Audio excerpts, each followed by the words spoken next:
welcome to the Storytellers Podcast, where we bring you the stories that make Sequim School District a vibrant and dynamic community. I'm your host, Superintendent Regan Nichols. Today we're checking in on the winter sports season at Sequim High School, and I'm thrilled to have our Athletic Director, Ian Hunley, joining us. Ian, welcome back to the podcast. Thanks. It's great to be here. So winter sports are well underway. Can you give us an overview of how the season is shaping up for our student athletes? Yeah, overall, all of our seasons have been pretty strong. Boys basketball is having one of the best seasons that they've ever had in the history of the school, which is exciting.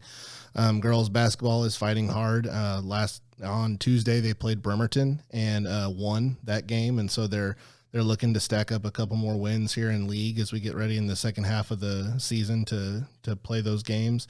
Wrestling is fighting hard. They're getting ready for their league tournament. And then we have co-ops with Port Angeles with boys swimming and girls gymnastics. And those athletes are competing hard as well. It's really exciting. So we've seen some exciting moments already this season. And could you share a few of the standout performances or the other highlights across basketball, wrestling, swimming, cheer, and bowling, as you said? Absolutely. Boys lost a tough game against Bremerton on Tuesday night, but they're still 11-1 in their season. So they're tied for first in our league, entering into the second half of the league season. So we're looking forward to them continuing their stretch of dominance here over the last few weeks, and excited about where that will take them as we move into state postseason and things like that for the boys basketball team.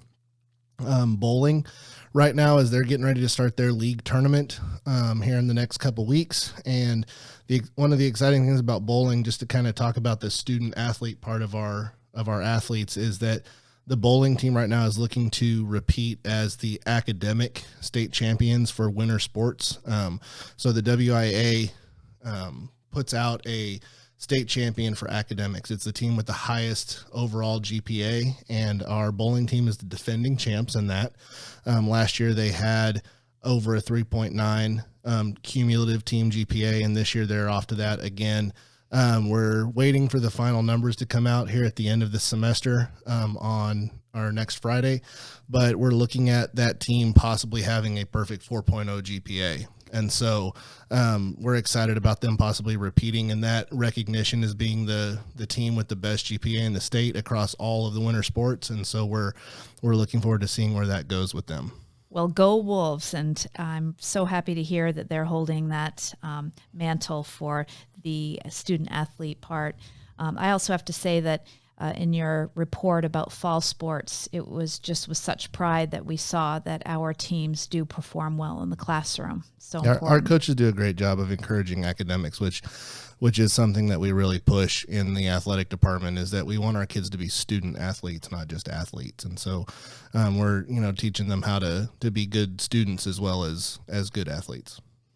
Well, along those lines, sports do provide so many benefits for our students beyond the games themselves. So in your view, what are some of the life skills and the personal growth opportunities that athletics offer to our students?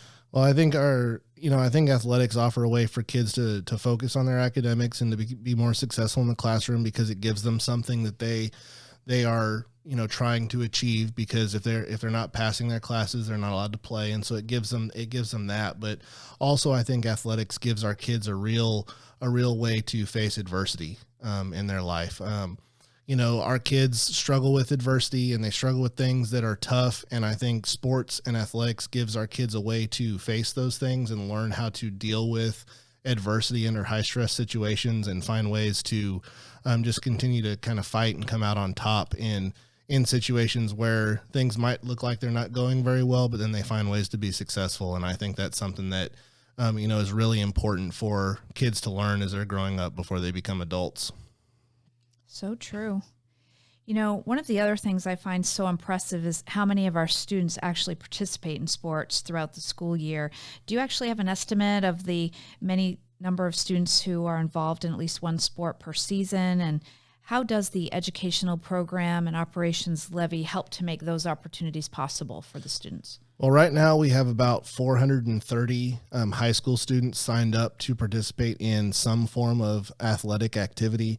And then we have another 196 middle school students that are also participating. So, that's right at just over 600 of our students participate in athletics, and without the levies, those programs would basically be impossible.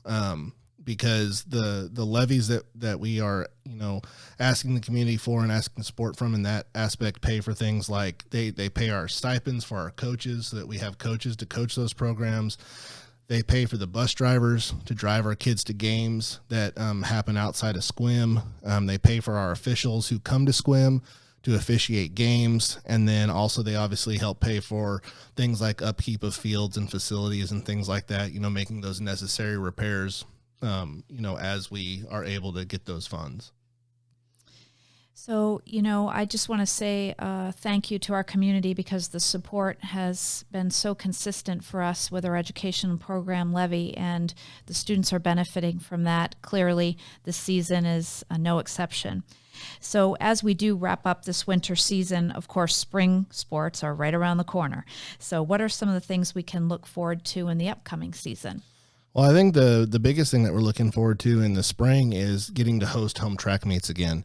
For the longest time, SQUIM hasn't been able to host a home track meet because of the condition of the track, and so the last levy, the capital funds levy, and the educational programs levy that came out about 4 years ago, I believe, was able to really help pay for that resurfacing, and so now we're able to have programs here that we weren't able to have before, and so it goes back to what you were talking about. Our community support has really helped something come back to SQUIM that we've been missing for a while, which is being able to host those home track tournaments and have kids come here and run on our track instead of having to have our kids travel all the time for those track meets. And then also in the spring, we're excited. Our baseball team from last year that went really far in the playoffs is coming back pretty much intact, except for the couple seniors that graduated. And so we're looking forward to an exciting baseball season. Our fast pitch softball team, should be pretty competitive in our district. Again, boys soccer is looking to have one of the highest participation rates that they've had in the last few years. They're expecting more than 60 kids to come out for tryouts, to look for spots on just a couple teams. And so, we're really looking forward to seeing what our athletes can do this spring. Well, it sounds like sports are on fire, and that's just the way we want it for our students. So, Ian, thank you so much for joining us today and for everything you do to support our student athletes and coaches. And, winter sports are off to this incredible start, and I know the rest of the season will be just as exciting. I can't wait to hear more about how these tournaments shape up. So to our listeners, thank you so much for tuning in to our Storytellers podcast. Be sure to come out and cheer on the Wolves this winter. We'll see you at the games.